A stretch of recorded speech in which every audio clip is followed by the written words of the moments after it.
السلام علیکم ورحمۃ اللہ تعالی وبرکاتہ۔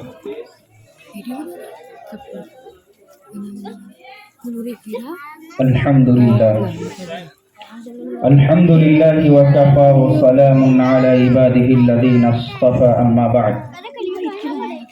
فقد قال الله تبارك وتعالى في القرآن المجيد والفرقان الحميد فأعوذ بالله من الشيطان الرجيم بسم الله الرحمن الرحيم لتبلؤن في أموالكم وأنفسكم ولتسمعن من الذين أوتوا الكتاب من قبلكم أذى كثيرا وإن تصبروا وتتقوا فإن ذلك من عزم الأمور صدق الله مولانا العظيم۔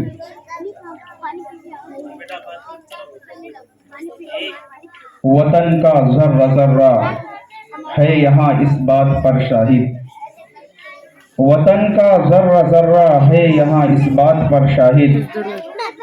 مدارس کے سقوط اس ملک کے جانباز غازی ہیں، سیاسی کھیل ہے ورنہ یہ دشمن بھی سمجھتا ہے کہ اسلامی مدارس مرکز کردار سازی ہیں۔ میرے محترم بزرگوں اور دوستوں، خصوصاً حضرت مولانا شہاب الدین صاحب حلیمی دامت برکاتہم اور مولانا عبد القادر صاحب دامت برکاتہم اور میرے عزیز طلبہ،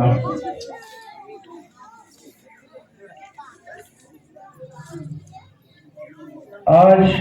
15 اگست ہندوستان کی تاریخ کے اندر یہ بہت بڑا دن ہے۔ 15 اگست 1947 کو اس ملک کو ہندوستان کے چنگل سے آزادی ملی، اور دوسرا دن 26 جنوری ہے۔ 15 اگست 1947 کو یوں کہہ لیجئے کہ انگریزوں کے ہاتھوں سے اس ملک کو چھڑایا گیا، پھر اس کے بعد اس ملک کا قانون اور مسودہ تیار کیا گیا، جس کے لیے ڈاکٹر بھیم راؤ امبیڈکر کی قیادت میں 7 رکنی تشکیل کمیٹی دی گئی، اور 2 سال کے اندر 1949 کے اندر یہ مسودہ پاس ہوا، اور 26 جنوری 1950 کو یہ قانون لاگو کیا گیا۔ بہت سے حضرات کی حالت یہ ہے، بہت سے مدرسے کے اندر پڑھنے والے اور جو مدرسے کے اندر نہیں پڑھتے ہیں تو ان کی کیا بات کی جائے۔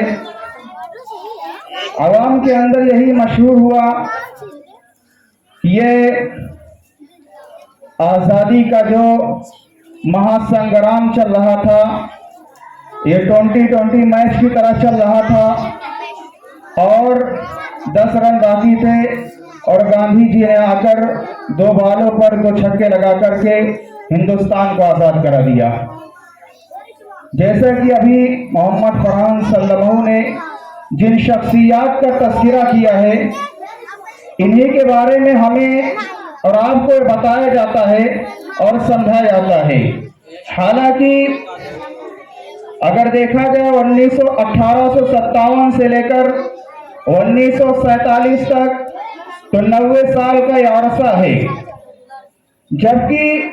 یہ آزادی کا سنگرام اور آزادی کا یہ ڈھول آج سے نہیں بلکہ 200 سال یا 300 سال کہہ لیجئے تب سے چل رہا ہے، لیکن ہمارے اور آپ کی ذہنیت کے اندر جو خاکہ ڈال دیا گیا ہے، ہمیں اور آپ کو جو نصاب پڑھا دیا گیا ہے، ہم اسی کے بارے میں جانتے ہیں۔ ہندوستان کے اندر انگریز 1601 کے اندر اپنا قدم رکھتے ہیں تجارت کے ذریعے سے اور تجارت کے نام پر۔ اگر میں یہاں سے بات شروع کرتا ہوں تو تقریباً وقت 1 گھنٹہ اور زیادہ کھینچ کر تو 2 گھنٹہ لگ سکتا ہے، اور مجھے 15 منٹ کا وقت دیا گیا ہے۔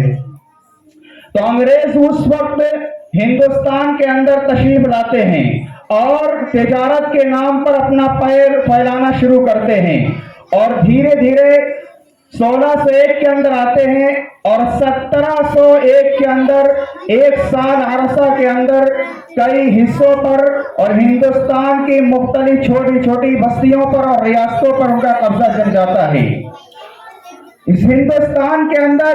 ہمیں یہی بتایا گیا ہے کہ اس ہندوستان کے اندر کسی نے اس ملک کے لیے کیا ہے تو ہمارے گاندھی جی نے کیا ہے، اور اسی طریقے سے ایک اور 2 شخصیت کا نام بتایا جاتا ہے۔ حالانکہ ہندوستان کو انگریزوں سے آزاد کرانے کے لیے سب سے پہلے جنہوں نے جنگ لڑی ہے اور اس ملک کو آزاد کرانے کے لیے انگریزوں کے ہاتھوں سے 1757 کے اندر نواب سراج الدولہ جو شہر بنگال ہے، انہوں نے جب دیکھا کہ انگریز ہمارے اوپر گھستے چلے جا رہے ہیں اور ہمیں اپنے قبضے میں لیتے چلے جا رہے ہیں، تو انہوں نے 22 گھنٹہ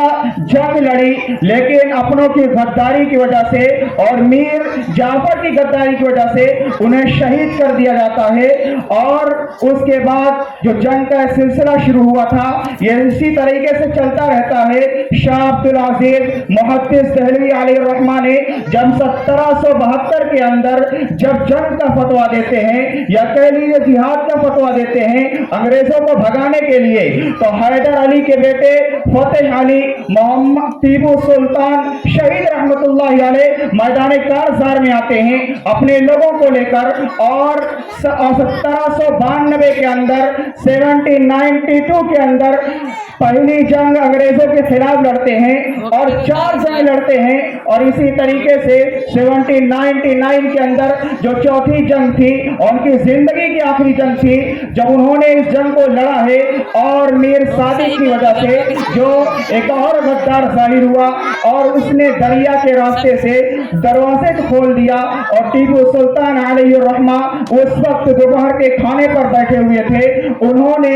جب دیکھا کہ انگریز اندر آ رہے ہیں تو انہوں نے کھانے کو چھوڑ کر کے اور جا کر کے تلوار اٹھا کر کے انگریزوں کے خلاف کئی گھنٹے تک لڑتے رہے، لیکن اپنے ہتھیار کو نہیں ڈالا۔ انگریز کہتے رہے کہ اپنے ہتھیار کو ڈال دو، یہاں کی حکومت تمہاری ہوگی، یہ علاقہ تمہارا ہوگا، لیکن سلطان ٹیپو شہید علیہ الرحمہ نے یہ تاریخی جملہ کہا کہ شیر کی 1 دن کی زندگی بہتر ہے گیدڑ کی 100 سالہ زندگی جینے سے، اور شہید ہو کر کے وہیں پر گر جاتے ہیں۔ جب گورنمنٹ کو پتا چلتا ہے تو لارڈ ہارس آ کر کے ان کے سینے پر کھڑا ہو کر کہتا ہے کہ آج سے ہندوستان ہمارا ہے، آج سے حکومت یہاں ہماری ہے، خدا کے بندے تو یہ رہیں گے لیکن قانون ہمارا چلے گا۔ اس کے بعد سے دھیرے دھیرے ملک کے اندر انگریز حکومت یہ طاقتور ہوتی چلی گئی۔ اسی طریقے سے ہمارے علماء نے، ہمارے اکابرین نے، ہمارے اسلاف نے انگریزوں سے مورچہ لیتے رہے، اور 1831 کے اندر بالا کوٹ کی پہاڑی پر سید احمد شہید رحمت اللہ علیہ کو شہید کر دیا جاتا ہے۔ پھر اس کے بعد ان کے مایہ ناز شاگرد شاہ اسماعیل شہید علیہ الرحمہ کو بھی 1831 کے اندر 5 مئی 1831 کے اندر بھی انہیں شہید کر دیا جاتا ہے۔ اسی وجہ سے تحریک بالا کوٹ یا شہداء بالا کوٹ کے نام سے انہیں آزاد کیا جاتا ہے۔ لیکن اسی طریقے سے یہ آزادی کا ڈنکا بجتا رہتا ہے اور چلتا رہتا ہے، اور دھیرے دھیرے علماء آپس میں میٹنگ کرتے رہتے ہیں، اور 1857 کے اندر 2400 علماء کرام بیٹھ کر کے میٹنگ کرتے ہیں، اور نتیجہ کوئی نہیں نکلتا ہے۔ آخرکار نوجوان عالم دین اور ایک نوجوان عالم جسے ہم اور آپ حجت اللہ فی الارض القاسم النانوتوی بانی دارالعلوم دیوبند مولانا قاسم نانوتوی علیہ الرحمہ کھڑے ہوتے ہیں اور فرماتے ہیں کیا ہم غازیان بدر سے بھی کم ہے؟ علماء کے اندر جوش پیدا ہوتا ہے اور سب जो है जंग के अंदर मुत्तफिक हो जाते हैं। अंबाला के ऊपर एक महाज बनाया जाता है और एक शामली के मैदान के अंदर एक महाज बनाया जाता है, लेकिन अपनों की गद्दारी की वजह से, वसाइल की कमी की वजह से हम भी ये जंग हार जाते हैं। उसके बाद क्या शुरू होता है और उसके बाद उलमा के साथ क्या किया जाता है। वायसाय बरतानिया ने जब वहां की रिपोर्ट मांगी कि ये लोग कैसे बाज आएंगे और अपनी जंग को कैसे खत्म करेंगे, तो यहाँ के मुनाफिकों ने और यहाँ के गद्दारों ने और सावरकर जैसे मुनाफिक और गद्दारों ने यहाँ से रिपोर्ट भेजी और ये बताया कि जब तक मुसलमानों के अंदर से जज्बे जिहाद को नहीं खत्म किया जाएगा, जब तक इनके उलमा को नहीं खत्म किया जाएगा, जब तक इनके कुरान को नहीं खत्म किया जाएगा, तब तक कि ये खामोश रहने वाले नहीं है, तब तक ये बैठने वाले नहीं है। 1861 से लेकर 1864 तक 3000 कुरान करीम के नुस्खों को नजर आतिश कर दिया गया, उन्हें जला दिया गया। लेकिन अंग्रेजों ने सोचा कब तक हम कुरान को जलाते रहेंगे और कब तक इनके आग के हवाले करते रहेंगे, जब तक कि उन्होंने उलमा को काटा नहीं जाएगा और तख्ते दार पर नहीं चढ़ाया जाएगा। नतीजा ये निकला कि उलमा को फांसी पर देना शुरू किया और दिल्ली के चौक से लेकर दर्रे खैबर तक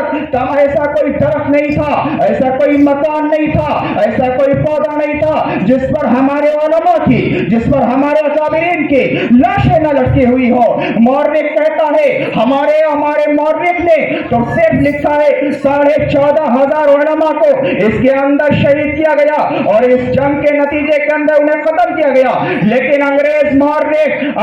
मौर्रिख थॉमसन लिखता है कि इस जंग के अंदर 27,000 उलमा को शहीद किया गया और 51,000 मुसलमान और उलमा को इस जंग के नतीजे के अंदर शहीद किया गया। थॉमसन कहता है कि मैंने दिल्ली की जामा मस्जिद के पीछे जाकर के देखा कि वहां पर 20 उलमा, 40 उलमा को, 80 उलमा को लाया जाता है, रंगदारों के ऊपर डाल दिया जाता है। उनसे कहा जाता है कि सिर्फ कह दो कि हम 1857 की जंग के अंदर शामिल नहीं थे, लेकिन उलमा ने मरना गवारा किया, जलना गवारा किया, लेकिन उन्होंने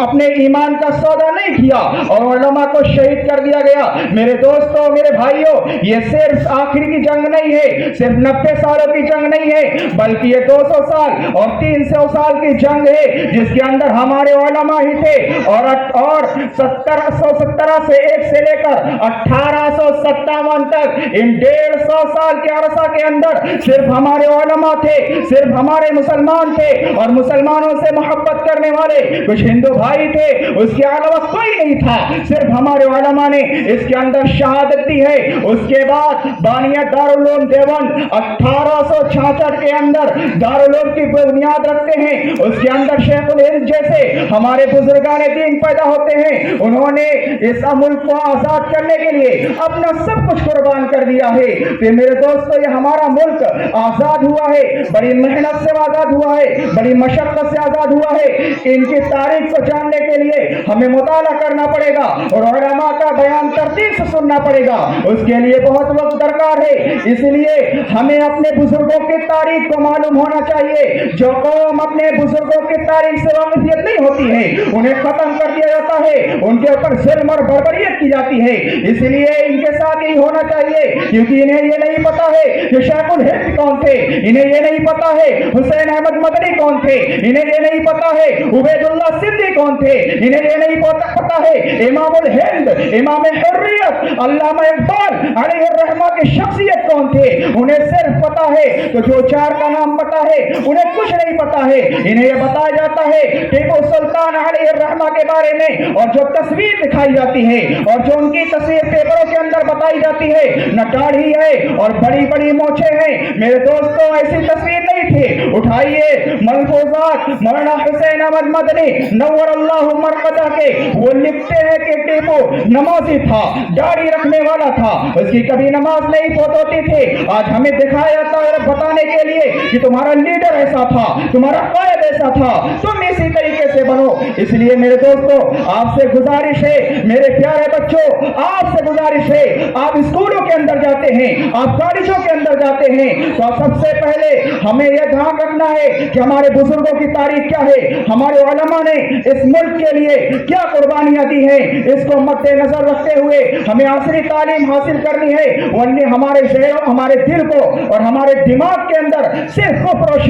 शिर्क को भर दिया जाएगा। जैसा कि तलबा की कारगुजारी लेने से यही पता चलता है कि उन्हें कुछ नहीं मालूम है। इसलिए आप हजरात से गुजारिश है, इनके गार्जियन से गुजारिश है, इनके पेरेंट्स से गुजारिश है कि अपने बच्चों को स्कूल की तालीम के साथ साथ हमें अपने बुजुर्गाने दीन की तारीफ की भी पता होना चाहिए, उन्हें मालूम होना चाहिए कासिम नानोतवी कौन है, रशीद अहमद गंगोही कौन है, हाजी इमदादुल्लाह मुहाजिर मक्की के हैं कौन है, शेखुल हिंद मुफ्ती महमूद अल हसन देवबंदी अलैहि रहमा कौन है, इनकी कुर्बानियां क्या हैं, इन्हें हमें और आपको सीखना है और पढ़ना है और अपने बच्चों की भी बताना है। इनकी दीनी तालीम के साथ साथ हमें अपने बुजुर्गों की तालीम से भी इन्हें वाकिफ करना है। हम स्कूलों के अंदर भेजते हैं लेकिन ये खबर नहीं करते हैं कि हमारे बच्चे क्या कर रहे हैं, स्कूल के अंदर जाकर के हमारे बच्चे क्या तालीम हासिल कर रहे हैं। उन्हें सावरकर जैसे गद्दारों के बारे में बताया जाता है जिन्होंने अंग्रेजों के 9 मरतबा